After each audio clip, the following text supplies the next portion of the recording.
Searching for music for your next video? Then you need to check out Artlist.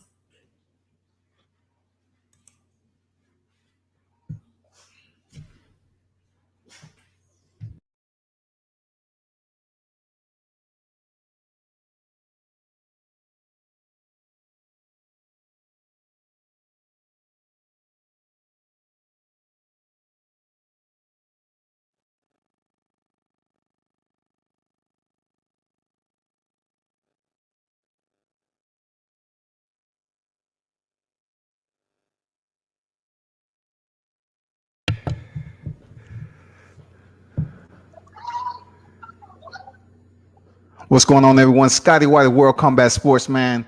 This evening I have one of the heavy hitters in the Cruiserweight division, man. Deon, Equalizer Nicholson, 12-0, undefeated with 12 knockouts, man. Cruiserweight, ready to step in the ring again February 1st, man. How you feel? I feel great, man. Feel good, man. Thanks for having me on. Hey, it's a pleasure, man. It's good to speak to you again. The last time I was in the building, you know, I think it was when you faced Charles Dale, man, the short time that it actually lasted. You know, take us back to that moment, man, when you went in there and you was able to finish the fight early in the first round against an opponent that you kind of had, you know, not beef with, but it was a little bit of trash talking going back and forth. Oh, man, it was exciting, man. I love that type of environment. I love, you know, the sport, man. I just love everything about it. You know, rough environment, man, and you know that type of stuff, man. It makes me want to work on it. You know, want to get a victory. You know, you're one of those fighters that I get the impression that when you split the ropes, man, you go in there with the impression that you can't be beat. You know what I'm saying? Yes. Yes, sir. Yeah, the aggressive nature, man.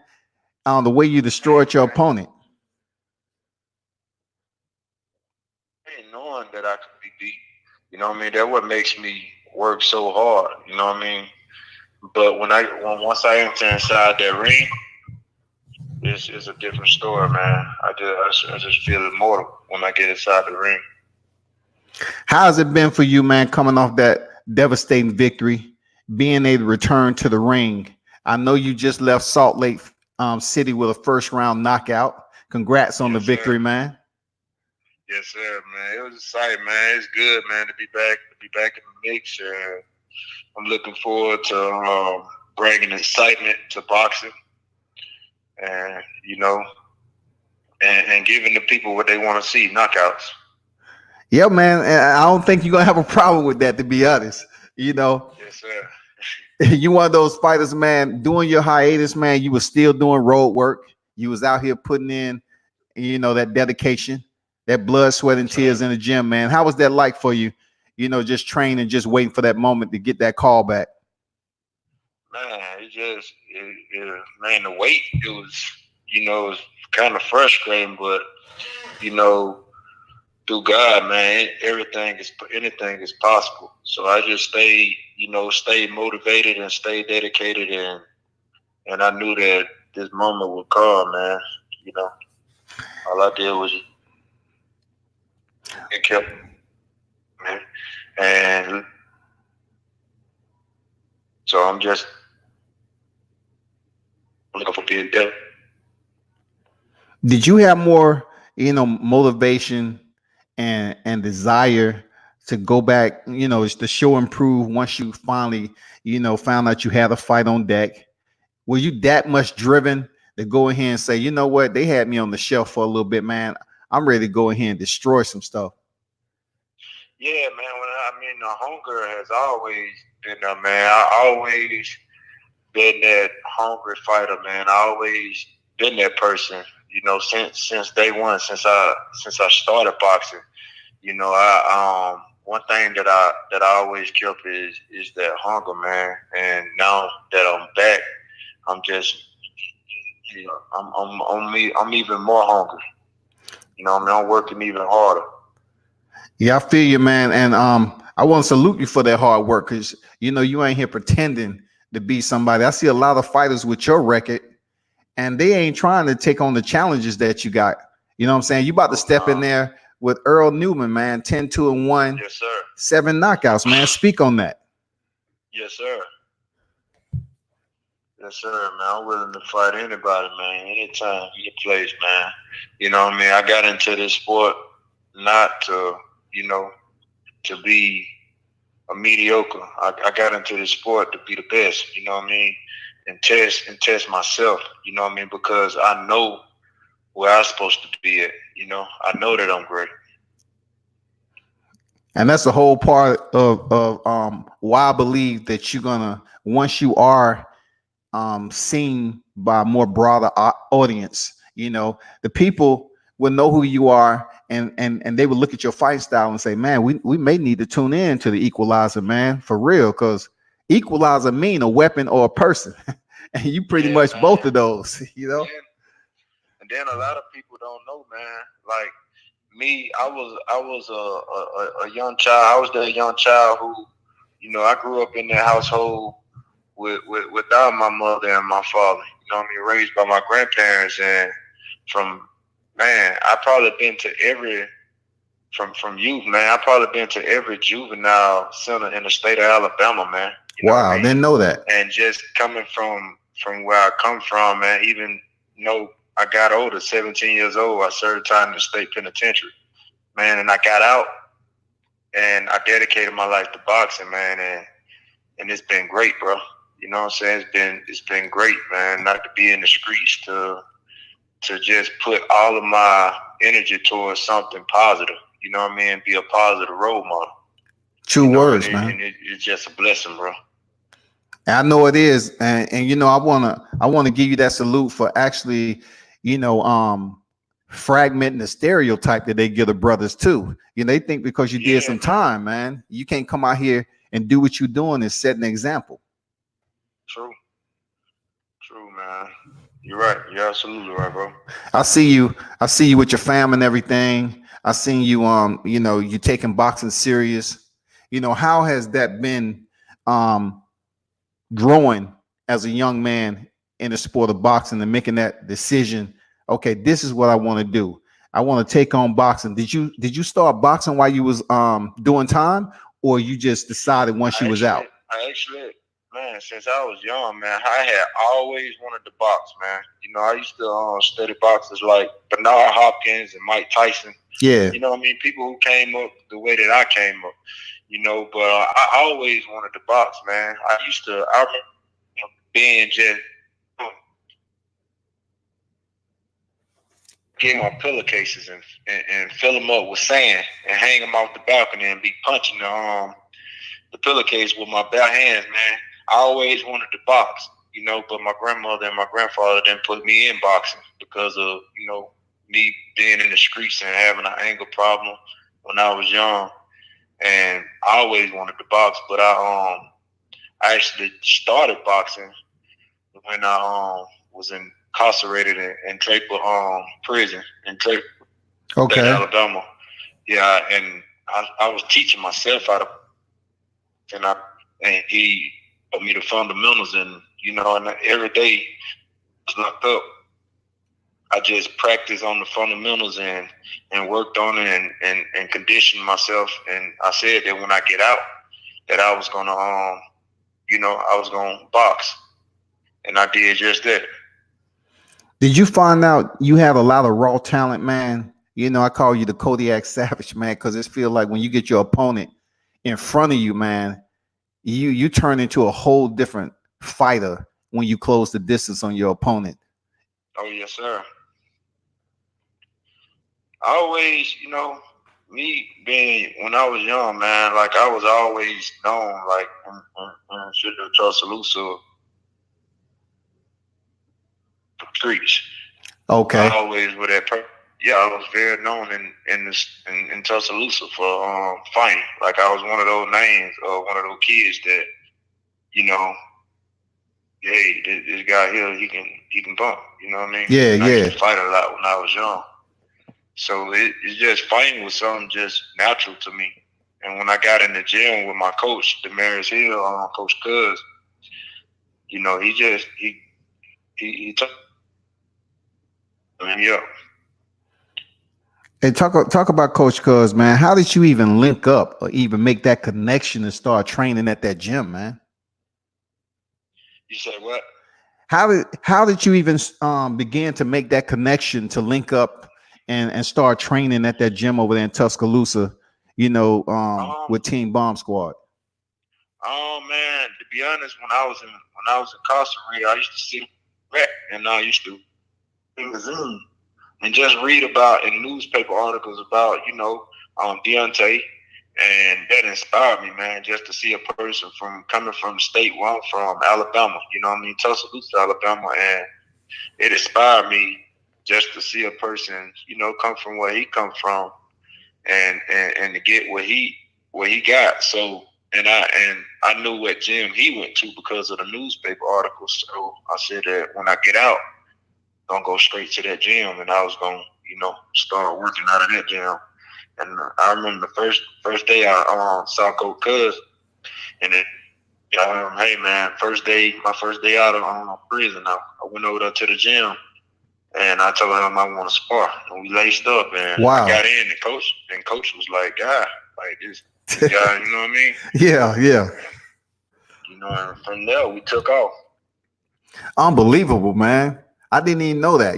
It's just amazing the backstories boxers go through, because it's really no template, man, for boxers. You know what I'm saying? Like yourself. True. You know what I'm saying? You 12 and 0 with 12 knockouts, man. And it's a lot of cats with your record is not willing to step in there with the fighter who's done fought Lionel Thompson already. He's been in there with some credible names, man. You about to take this big fight. How's that going for you, man? How you feeling stepping up on the bigger stage?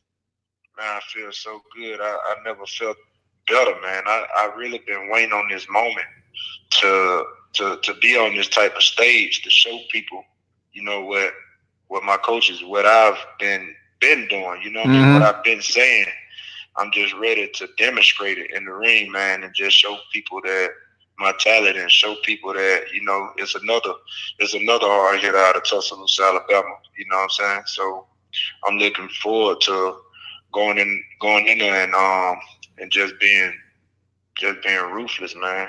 Just putting it all on the line, Hey, I feel you, man. And for those of you that's tuning in, man, this cat right here is nothing like you would imagine his background. I mean, he's the most low-key dude you'll run into outside of the ring. But once he lace up and the bell ring, it's a whole nother story. I want to wish you the best going in there, Deon. I know you just got out of practice and everything, man. And I wanted to kind of ask you, do you have any predictions for your fight heading in there February 1st, with your opponent? All I can tell you is, man, don't blink. Okay. Don't blink, because it can happen any second, any time. You know what I'm saying? I'm not coming on to play. I'm coming, man. I'm coming to fight. I'm coming prepared, and I'm laying it all on the line. And I know my opponent. He training hard, and he coming to fight. So it should be a great fight. But I just tell you, don't blink.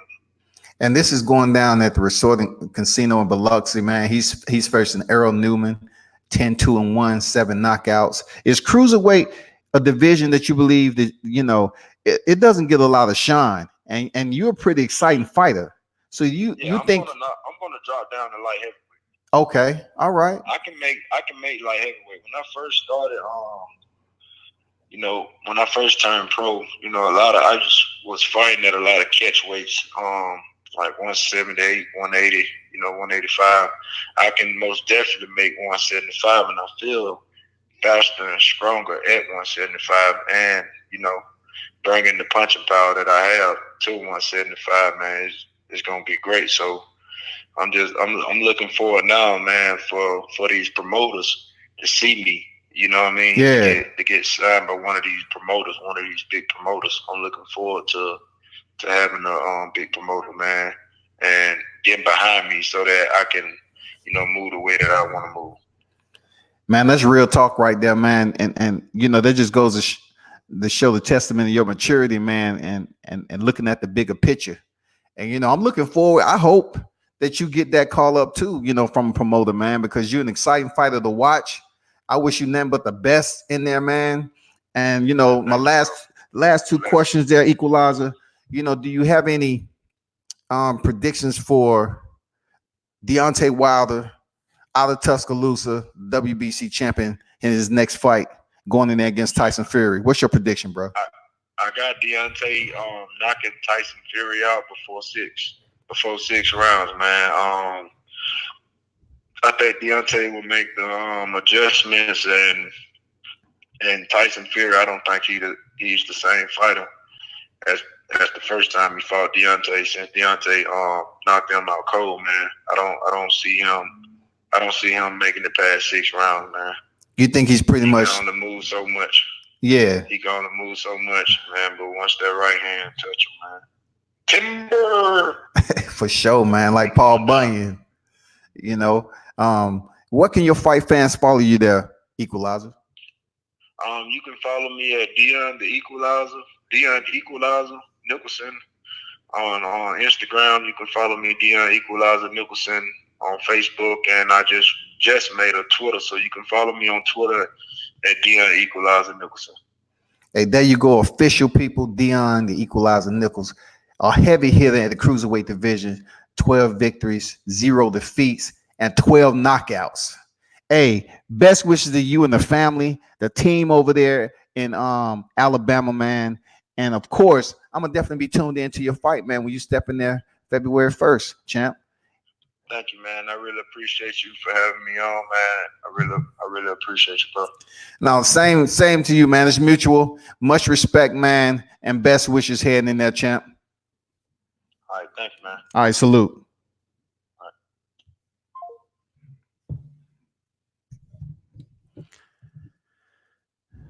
Everybody who's tuned in, I appreciate it. You know, that was the WBC silver champion in the cruiserweight division, Deon Equalizer Nichols out of Alabama, Tuscaloosa, Alabama. And if you don't know who he is, you will. Just take a little bit of time and look at some of his fights out here on YouTube. He is a problem, not just any problem, just by the quote of the word. But that fighter is seriously motivated. And when you get a fighter who knows how to control every bit of that intensity outside of the ring, you know, and being dedicated, being driven, and then when it gets time to fight, man, he's vicious. You know what I'm saying? He's like a Kodiak bear, man. He's savage when he closes in on his opponent. Of course, with boxing, there are levels to the opponents, but right now I'm talking about potentially. The potential is unlimited for this fighter. It's unlimited. He's a very exciting fighter, you know, contending in the division that still needs some shine to it, you know, the cruiserweight division. And hopefully that kind of lightens itself up a little bit and they start to take notice. He's due to step in the ring February 1st in Biloxi. So if you have that opportunity to check out that fight, feel free to do so. It's a nice main card that's going on there. So, you know, definitely I would say go ahead and check that out, man. You know, tune in to the whole entire fight card, but I'm saying, you know, check out Deon Nichols, the Equalizer out of Alabama team Bomb Squad. He trains at the same gym as Deontay Wilder over there in Northridge, Alabama, but he's out of Tuscaloosa. So, of course, you know, they putting in work. You heard him mention Coach Cuz. You know, you got JD's over there, manager, trainer, and everybody else that's training up out of there. And it's definitely going to be a rise to pay attention to. This fighter isn't playing around. A lot of fighters with his record, 12 victories, 12 knockouts, they would be trying to ease back, chill, ride shotgun, take it easy. He's taking a step-up fight already on a pretty big card. So this is really going to be somewhat of a coming out for Deon Nicholson. You know what I'm saying? So I'm asking you, the fight fans, to pay attention to it. Zoom in, put them in your optics. If you're a boxing mainstream purist, You know, check him out when he fight February 1st, man. I wouldn't tell you anything wrong. But like I said, you can check out YouTube, you can check out his fights. He ain't coming to play. And like he said, you might not want to blink. Don't blink, because it may be over before you know it. So I'm gonna leave it like that. Appreciate everybody who tuned in to the live. Be sure to subscribe on YouTube. Follow me on IG and all platforms. You know what it is, man. It's more interviews to come. I have an interview coming tomorrow. I'm gonna keep that. It's a big time interview, and I'm gonna have fun interviewing this boxer. I'm pretty sure you all gonna it's gonna be in the morning time, Eastern Standard Time, around 10:30. So I'm gonna put up the reminder tomorrow. But I'm absolutely looking forward to this interview tomorrow, and give you, the fight fans, the supporters, and everyone else that's tuned in that might be passing by this boxing media, World Combat Sports. Be sure to turn up and tune in. As always, salute.